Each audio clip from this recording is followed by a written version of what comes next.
Christopher Columbus was an Italian explorer who stumbled upon the Americas and whose journeys marked the beginning of centuries of transatlantic colonization. The explorer Christopher Columbus made 4 trips across the Atlantic Ocean from Spain, in 1492, 1493, 1498 and 1502. He was determined to find a direct water route west from Europe to Asia, but he never did.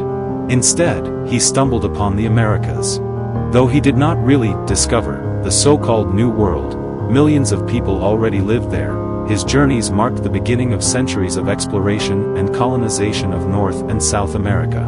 During the 15th and 16th centuries, leaders of several European nations sponsored expeditions abroad in the hope that explorers would find great wealth and vast undiscovered lands. The Portuguese were the earliest participants in this age of discovery, also known as Age of Exploration.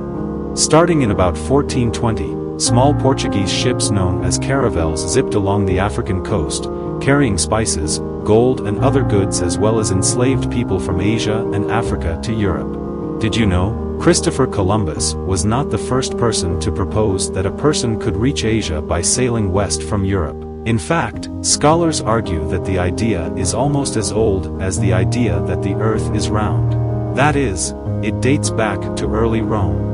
Other European nations, particularly Spain, were eager to share in the seemingly limitless riches of the Far East. By the end of the 15th century, Spain's Reconquista, the expulsion of Jews and Muslims out of the kingdom after centuries of war, was complete, and the nation turned its attention to exploration and conquest in other areas of the world. Christopher Columbus, the son of a wool merchant, is believed to have been born in Genoa, Italy, in 1451. When he was still a teenager, he got a job on a merchant ship. He remained at sea until 1476, when pirates attacked his ship as it sailed north along the Portuguese coast. The boat sank, but the young Columbus floated to shore on a scrap of wood and made his way to Lisbon, where he eventually studied mathematics, astronomy, cartography and navigation. He also began to hatch the plan that would change the world forever. At the end of the 15th century, it was nearly impossible to reach Asia from Europe by land. The route was long and arduous, and encounters with hostile armies were difficult to avoid. Portuguese explorers solved this problem by taking to the sea. They sailed south along the West African coast and around the Cape of Good Hope. But Columbus had a different idea. Why not sail west across the Atlantic instead of around the massive African continent? The young navigator's logic was sound, but his math was faulty. He argued, incorrectly, that the circumference of the Earth was much smaller than his contemporaries believed it was. Accordingly, he believed that the journey by boat from Europe to Asia should be not only possible, but comparatively easy via an as yet undiscovered Northwest Passage. He presented his plan to officials in Portugal and England, but it was not until 1492 that he found a sympathetic audience, the Spanish monarchs Ferdinand of Aragon and Isabella of Castile. Columbus wanted fame and fortune. Ferdinand and Isabella wanted the same, along with the opportunity to export Catholicism to lands across the globe. Columbus, a devout Catholic, was equally enthusiastic about this possibility. Columbus' contract with the Spanish rulers promised that he could keep 10% of whatever riches he found, along with a noble title and the governorship of any lands he should encounter. On August 3, 1492, Columbus and his crew set sail from Spain in 3 ships, Nina, Pinta, and the Santa Maria. On October 12, the ships made landfall, not in the East Indies, as Columbus assumed, but on one of the Bahamian islands, likely San Salvador. For months, Columbus sailed from island to island in what we now know as the Caribbean, looking for the pearls, precious stones, gold, silver, spices, and other objects and merchandise whatsoever that he had promised to his Spanish patrons, but he did not find much.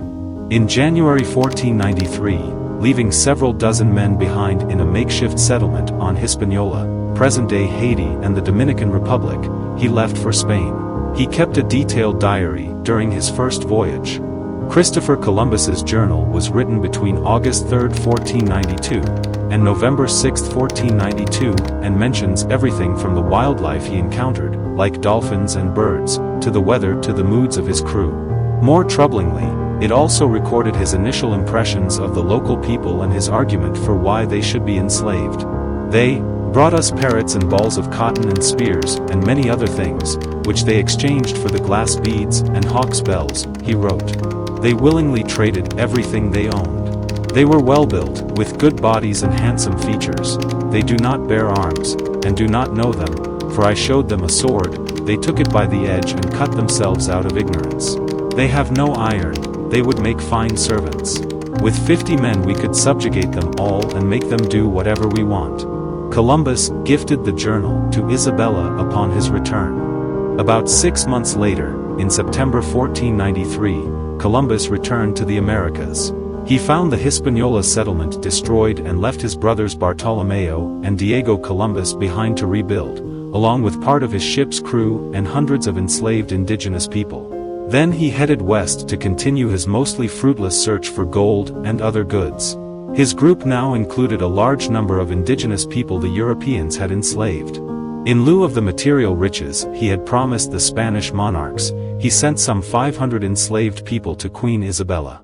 The queen was horrified. She believed that any people Columbus discovered were Spanish subjects who could not be enslaved, and she promptly and sternly returned the explorer's gift. In May 1498, Columbus sailed west across the Atlantic for the third time. He visited Trinidad and the South American mainland before returning to the ill-fated Hispaniola settlement, where the colonists had staged a bloody revolt against the Columbus brothers' mismanagement and brutality. Conditions were so bad that Spanish authorities had to send a new governor to take over. Meanwhile, the native Taino population, forced to search for gold and to work on plantations, was decimated.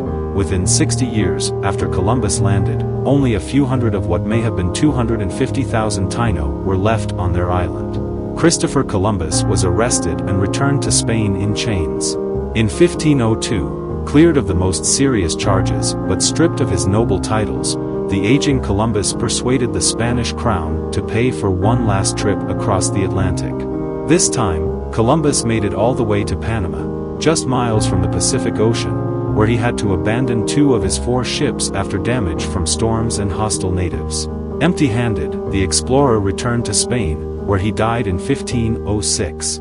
Christopher Columbus did not discover the Americas, nor was he even the first European to visit the New World.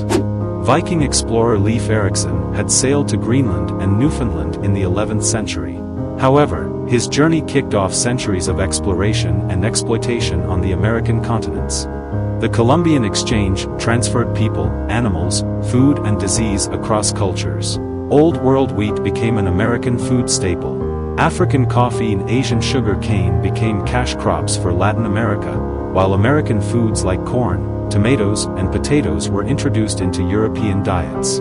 Today, Columbus has a controversial legacy. He is remembered as a daring and path-breaking explorer who transformed the New World, yet his actions also unleashed changes that would eventually devastate the native populations he and his fellow explorers encountered.